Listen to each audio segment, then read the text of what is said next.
Hello दोस्तों, नमस्कार। आपका स्वागत है मेरे चैनल पे। कल हमने पर्यावरण का टॉपिक स्टार्ट किए थे।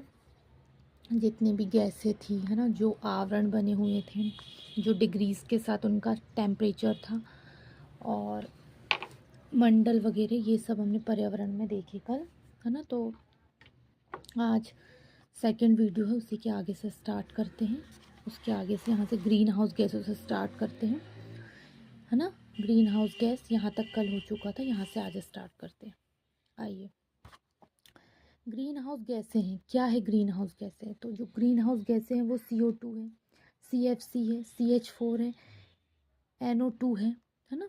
ये सब हमारी ग्रीन हाउस गैसें हैं।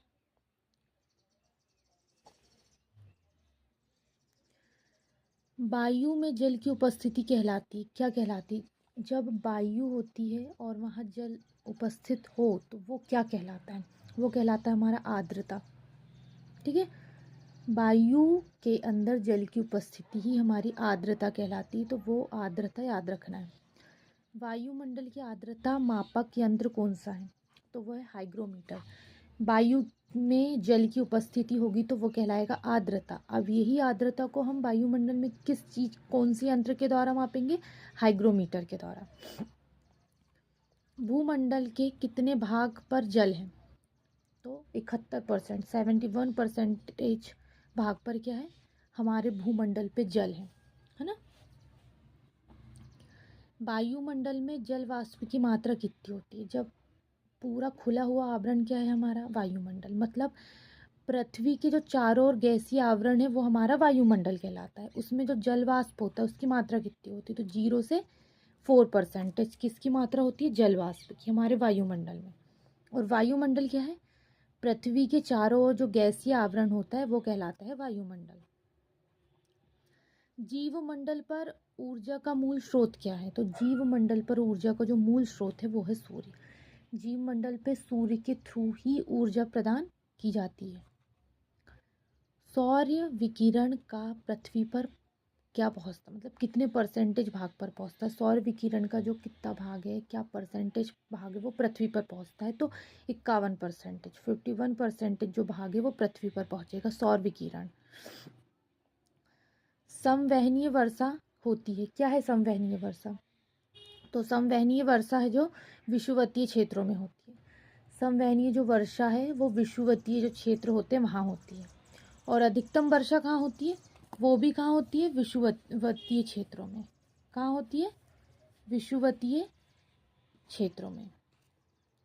पछुआ हवाओं के कारण क्या होता है? तो चक्रवाती जो वर्षा है वो पछुआ हवाओं के कारण होती है। जो पछुआ हवाएं जो चलती है उसके कारण ही चक्रवाती जो वर्षा है वो होती है। न्यूनतम वर्षा कहाँ होती है? तो जो ध्रुवीय क्षेत्र होते हैं वहाँ न्यूनतम वर्षा होती है। ध्रुवीय क्षेत्रों में अधिकांशतः जो है वो न्यूनतम वर्षा ही होती है। पछुआ हवा कहलाती है, क्या कहलाती है? गरजता चालीसा। गरजता जो चालीसा है वही पछुआ हवा कहलाती है। फेरल का नियम किससे संबंधित है? तो पवनों की दिशा से। जो पवनों की दिशाएं होती है वही फेरल का नियम है, और फेरल का नियम पवनों की दिशा को ही बताता है। महासागरों की औसत गहराई? तो महासागरों की औसत गहराई है 4000 मीटर। कितनी? 4000 मीटर जो है वो महासागरों की औसत गहराई है ना। इतना आप याद रखिएगा, महासागरों की औसत गहराई 4000 मीटर है ना। तो यहाँ तक हमारा कंप्लीट हो चुका है। इतना पढ़े हमने क्वेश्चंस। इसमें मोस्ट इम्पॉर्टेंट गैसें हैं, परसेंटेज है, ये आर्द्रता का मापक है ना। महासागरों की औसत गहराई है, और कहाँ कौन सी वर्षा होती है, और ये फेरल का नियम इज़ मोस्ट इम्पॉर्टेंट है ना। और ग्रीन हाउसों के लिए जो गैसें हैं वो मोस्ट इम्पॉर्टेंट। तो ये सब हमारा कहाँ कंप्लीट हो चुका है? इस वीडियो में, है ना।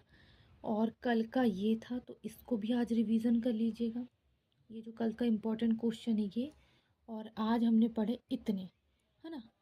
कल इसी के नीचे से समुद्री जल में पाया जाता है, ये सब हम कल लेके आएंगे। आज इतना मोस्ट इम्पॉर्टेंट है पढ़ना, और ये ऊपर वाले का इतना रिवीजन करना। तो ये दोनों चीज़ आपको देखनी है, इसके अंदर के दोनों क्वेश्चंस देखने, आज रिवीजन और नीचे वाले की पढ़ाई, है ना।